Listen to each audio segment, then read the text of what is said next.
बिस्मिल्लाहिर्रहमानिर्रहीम। अस्सलामुअलैकुम वीवर्स। आज मैं आपसे बहुत ही खट्टी मीठी और करारी सी लीमू की चटनी शेयर करने जा रही हूँ। तो यहाँ पे हमने काफ़ी सारे लीमू ले लिए हैं और इनको हम कट कर लेंगे सबसे पहले। और जब तमाम लीमू कट जाएंगे तो हम इन सब का रस हम निकाल लेंगे।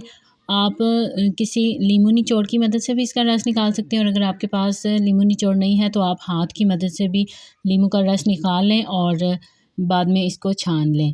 तो यहाँ पे हमने तकरीबन 1 कप जो है वो लीमू का रस यूज़ किया है, और ये बिल्कुल ताज़ा लेमन है, हमने अपने ही गार्डन से इनको तोड़ा है। तो इनका रस जो है वो बहुत अच्छा और ताज़ा सा हमें मिल गया। लेमन के छिलकों को भी हम वेस्ट नहीं करेंगे, बल्कि ये भी डिफरेंट पर्पज़ में यूज़ होते हैं, तो हम इनको भी सेव कर लेंगे।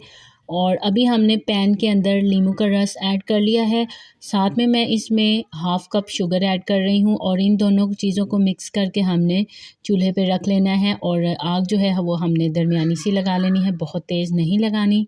जैसे ये अमेज़ा उबलना स्टार्ट होगा तो इसके अंदर एक झाग सी बन जाएगी, तो आपने इसको वक्तन फ़वक्तन मिक्स करते रहना है ताकि ये गिर ना जाए।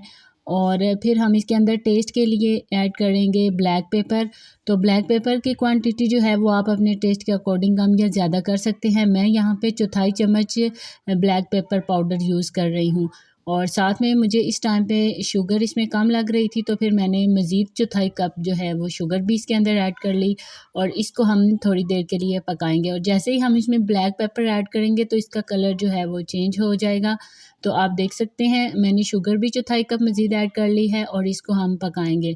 और जब इसका कलर कुछ इस टाइप का हो जाएगा तो मैंने यहाँ पे एक चुटकी नमक शामिल किया है, और साथ में अब हम इसमें 1 कप पानी ऐड करेंगे। पानी का क्लिप मैं नहीं ले सकी, लेकिन पानी ऐड करने के बाद हम उसको उबलने के लिए छोड़ देंगे, और थोड़े से पानी में हाँ, चौथाई चम्मच जो है वो कॉर्नफ्लोर मिक्स करेंगे, और इसको हमने अब चटनी के अंदर ऐड करना है ताकि चटनी की कंसिस्टेंसी जो है वो बहुत अच्छी मज़ेदार सी बन जाए। तो यहाँ पे आप देखें कि मैंने पहले शीरे के अंदर 1 कप पानी शामिल किया है और फिर उसके अंदर कॉर्नफ्लोर को मिक्स करके ऐड किया है। तो अभी हम इसको मज़ीद थोड़ी देर के लिए पका लेंगे।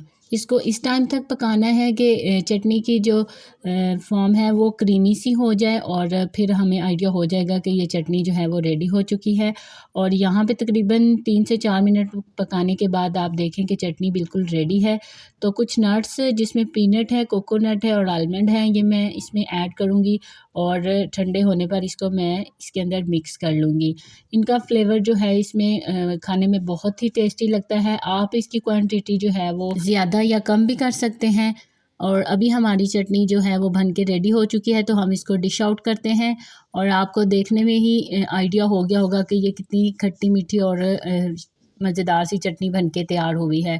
तो आप भी इसको ज़रूर ट्राई कीजिएगा, और फिर मुझे कमेंट सेक्शन में बताइएगा कि आपको ये चटनी कैसी लगी। लेकिन जाने से पहले आपसे छोटी सी रिक्वेस्ट है कि प्लीज़ हमारे चैनल को ज़रूर सब्सक्राइब कीजिएगा। और नेक्स्ट वीडियो तक के लिए अल्लाह हाफ़िज़।